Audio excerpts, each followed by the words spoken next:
फिर दिन हुआ,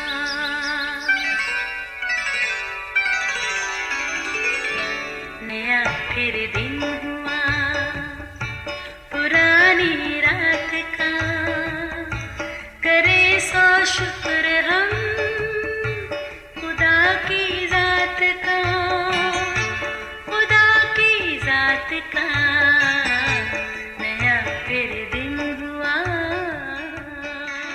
आज की आयत, तुम किसी ऐसी आजमाइश में नहीं पड़े जो इंसान की बर्दाश्त से बाहर हो, और खुदा सच्चा है, वो तुमको तुम्हारी ताकत से ज़्यादा आजमाइश में ना पड़ने देगा, बल्कि आजमाइश से निकलने की राह भी पैदा करेगा ताकि तुम बर्दाश्त कर सको। पहला कुरिन्थियों 10 बाब 13वीं आयत। अजीज़ों, एक सवाल है, हमारी ज़िंदगी क्या है? इसके लिए बहुत से इस्तियारे पेश किए जाते हैं, मसलन बुखारात की मानद खिलते फूल की तरह, चंद रोज़ा लहलहाती हरी घास, जैसे कोई एक दौड़, खुदा की अमानत, गोया एक इम्तिहान। बिलाशुबा हमारी सारी ज़िंदगी एक इम्तिहान या आजमाइश है, यानी हम मुसलसल आजमाए जाते हैं और इम्तिहान में पड़े रहते हैं। याद रहे, खालिक खुदा हर लम्हे देखता है कि हम दूसरे लोगों के साथ किस तरह पेश आते हैं। मसाइल, कामयाबी, कश्मकश, बीमारी, मायूसी, यहाँ तक कि मौसम के बारे में भी हमारा क्या रद्द-ए-अमल होता है।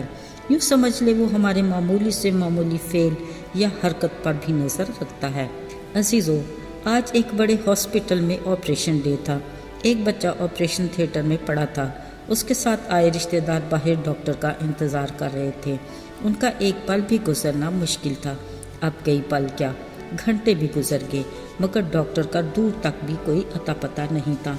थक हार के बच्चे के रिश्तेदार डॉक्टर को कोसने लगे। अचानक डॉक्टर साहब नमूदार हुए।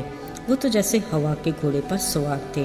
पास से गुजरे तो डॉक्टर साहब को देखकर उनका इंतज़ार करने वाले खड़े लोग खूब बातें सुनाने लगे, बुरा भला कहा, मगर डॉक्टर साहब ने सिर्फ एक नज़र सबको देखा और बिना जवाब दिए थिएटर रूम में चले गए। काफ़ी देर के बाद डॉक्टर साहब थिएटर से निकले।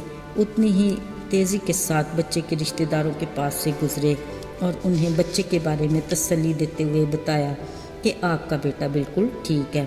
वो बोले, हाँ, बाकी तफसील नर्स साहिबा से पूछ लीजिएगा। अजीज़ों, डॉक्टर साहब जिस हवा के घोड़े पर आए थे उसी पर वापस चले गए, मगर नर्स ने जो बच्चे के रिश्तेदारों को बताया वो सब डॉक्टर साहब के बारे में कही बातों और अपने रवैये पर बेहद पशेमान थे। पता चला आज सुबह ही डॉक्टर साहब के बच्चे का एक्सीडेंट हुआ और वो ज़िंदगी से हाथ धो बैठा था, मगर चूंकि उनकी हॉस्पिटल में जिम्मेदारी थी इसलिए वो चले आए। याद रहे, इम्तिहान या आजमाइश से किरदार पुख्ता होता है और ये भी पता चलता है कि दूसरा किस किस्म के किरदार का मालिक और कैसी शख्सियत रखता है। कलाम मुक़द्दस के मुताबिक खुदा अपने लोगों के किरदार, ईमान, अकीदे, फरमाबरदारी, मोहब्बत और वफ़ादारी का इम्तिहान लेता है। आजमाइश, इम्तिहान और भट्टी में ताया जाना यानी पाक साफ करना, ऐसे अल्फाज का जिक्र बाइबल मुक़द्दस में बहुत दफ़ा आया है। याद होगा, खुदा ने इब्राहिम से कहा कि अपने बेटे इसहाक को मेरी खातिर कुर्बान कर दे। यूँ उसे आजमाया। याकूब के सब्र का भी इम्तिहान था जब उसने राहल के लिए 7 बरस और मेहनत करना पड़ी। ये दोनों अपने इम्तिहान में कामयाब हुए, मगर आदम और हवा बाग़े अदन में अपने इम्तिहान में नाकाम हुए। ऐसे ही दाऊद को खुदा ने बार बार आजमाया। वो भी कई मौक़ों पर नाकाम रहा और कई में कामयाब। मगर बाइबल मुक़द्दस में और बहुत से किरदार हैं जो इम्तिहान में अच्छे से कामयाब होकर खुदा की नज़र में मकबूल ठहरे। मसलन यूसुफ ने सब्र किया, रूत अपने कड़े इम्तिहान में कामयाब हुई, आस्तर ने भी हिम्मत और दिलेरी के साथ मुश्किल हालात का मुकाबला किया और दानियल भी खुदा के साथ वफादार रहा। अजीज़ों, अगरचे हम नहीं जानते कि हमारे इम्तिहान किस तरह के होंगे, मुमकिन है कोई अहम तब्दीली, वादों के पूरा होने में ताख़ीर, कई मसाइल, बेजवाब दुआओं, बेवजह तनकीद, नागान हादसात और अलमनाक हादसात से आजमाए जाएं। मगर कुछ भी हो, हमें याद रखना चाहिए कि ज़िंदगी में कोई भी बात गैर अहम नहीं।